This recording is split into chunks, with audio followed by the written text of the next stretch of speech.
வணக்கம். ஒரு இடத்துக்கு கொண்டு போகிறதுக்காக பால்சோறு செய்திருந்தேன். பால்சோறு நான் எந்த அளவில் என்னென்ன பொருட்கள் சேர்த்து சமைத்தனான்ன்றதை பதிவு செய்திருக்கிறேன்.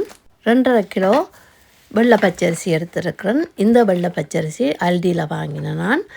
இந்த அரிசி பால்சோறுக்கு நல்ல இறக்கம். கூடுதலாக நான் சிவப்பு பச்சரிசியில் தான் பால்சோறு சமைக்கிறேன். நான் இது கொண்டு போகிறபடியினால் வெள்ளை பச்சரிசியில் பால்சோறு செய்திருக்கிறேன். அரிசியை நன்றாக 2-3 தடவைகள் கழுவி எடுத்த பிறகு 6 லிட்டர் தண்ணீர் தேவையான அளவு உப்பு சேர்த்து அவிய விட வேணும்.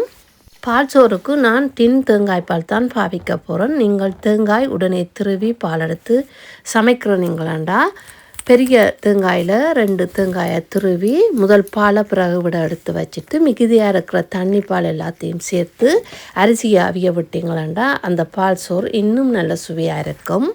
இப்போ பார்த்திங்களாண்டா அரிசி அவிஞ்சு தண்ணியெல்லாம் வற்றி வந்துட்டது. இந்த நேரத்தில் தேங்காய்பால் சேர்க்க வேணும். அதுக்கு நான் 4 டின் தேங்காய்பால் எடுத்துருக்கிறேன். இந்த தேங்காய்பால் நல்ல கட்டியான பால். அதில் இருக்கிற தண்ணியை விடாமல் மேலே இருக்கிற அந்த கட்டியான பாலை மட்டும் நான் சேர்த்துருக்கிறேன்.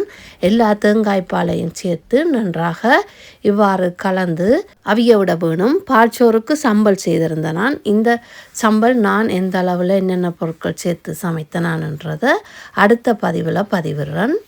தேங்காய்பாலை சேர்த்து கொஞ்ச நேரம் அவிய விட்ட பிறகு இப்போ பால் சோறு தயாராகிட்டுது. அடுப்பை ஆஃப் பண்ணிவிட்டு பரிமாறலாம். நான் இந்த பால் சோறை துண்டுகளாக வெட்டி எடுத்துருக்கிறேன். அதுக்கு தட்டொண்டில் கொஞ்சமாக வெண்ணெயை எல்லா பக்கமும் பரவலாக படுறவாறு பூசி எடுத்துருக்கிறேன்.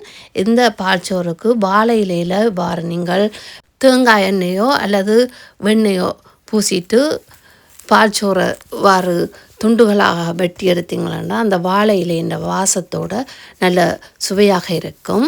பால்சோறை இவ்வாறு பரவலாக செய்தெடுத்த பிறகு கொஞ்ச நேரம் மாற விட வேணும். ஆறின பிறகு இவ்வாறு துண்டுகளாக வெட்டி எடுக்கலாம். நான் சதுர துண்டுகளாக வெட்டி எடுத்திருக்கிறேன். உங்களுக்கு விரும்பின வடிவத்தில் நீங்கள் வெட்டி எடுக்கலாம். நல்ல சுவையான பால்சோறு தயாராகிட்டுது. இந்த செய்முறை பிடிச்சிருந்தால் நீங்களும் செய்து பாருங்கள். நன்றி.